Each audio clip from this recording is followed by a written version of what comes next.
Why do most airlines charge for how much your luggage weighs but not for how much you weigh?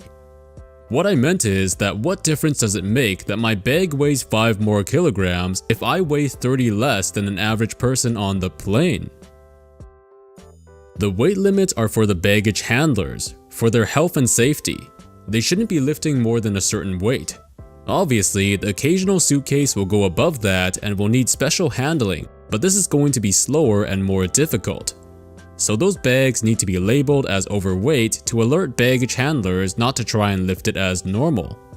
I imagine that airlines charge more for these partly to discourage people from overpacking. If it's a major price difference, maybe a few people on the flight will do it because they need to. If it was the same price, most people would probably not bother to check if their bag was overweight or not.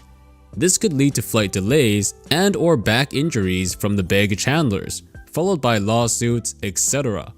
This doesn't apply to passengers, obviously, so there's no need to check their weight. Just to add, airline employees need to calculate and properly adjust the aft index, the center of gravity of the plane prior to departure. A plane that is too heavy towards the front or back will have significant trouble during takeoff and climb. Bags with a heavy tag are estimated to weigh more than regular bags. Some people check empty suitcases for souvenirs that weigh nothing, while others pack suitcases 1 pound or kilogram below the limit. When the load for a flight is being planned, regular bags are estimated to weigh somewhere around half of what the weight limit is. However, heavy bags are estimated to weigh more. Therefore, when a heavy bag is loaded into the plane, it affects the aft index more than a regular bag would. Baggage handler safety is a concern, but it's not the primary concern. The primary reasons are economic and regulatory. The less weight loaded onto the airplane, the lower the fuel burn for a given flight. Less fuel burned is more profit in the airline's pocket. Discouraging heavier bags is one way to keep weight under control, and charging more for heavier bags helps offset the higher fuel burn they may cause.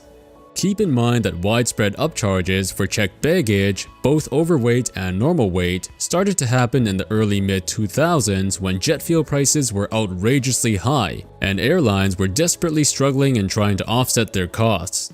The bag fees are basically a surcharge that people got used to and that the airlines liked. So even after fuel prices dropped, the charges stayed. One result of the above was that passengers started trying to cram as much as they could into larger and more numerous carry-on bags, hence the follow-up restrictions to 1 carry-on plus a personal item, and more strict carry-on dimensional requirements. You can see where this goes. More restrictive carry-on limits means more overall checked baggage. More checked baggage leads to more revenue in the form of overweight or overmax number of checked bag fees. On the regulatory side, checked bag weights are generally and historically estimated using a standard assumed weight per bag, unless the bag is clearly large, in which case it is actually weighed. The estimated weight system is changing as tech catches up and is able to auto-weigh bags as they enter the system. At any rate, we have to have a reasonable estimate of what the people with their carry-on bags plus the checked bags weigh, so that the airplane can be safely loaded within limits. We use standard weights for all these calculations. All passengers plus their carry-ons weigh roughly 90 kilograms, regardless of actual weight. For the purpose of weight and balance calculations, for instance, checked bags are often similarly estimated with standard weights. Estimates work for most checked bags, but a clearly large one has to be weighed for accuracy.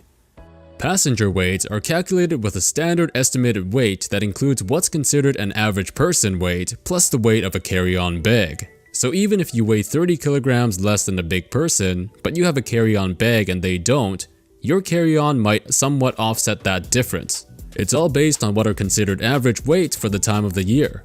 In cases where a certain percentage of passengers and their stuff exceeded standard and average weights, think an NFL football team or military charter for instance, then we actually do need to know as close to actual weights as possible. Source: I work in the airline industry. Anyways, I'm Real Life and thank you for watching this video. I hope you learned something today. I'll see you again real soon and have a great day.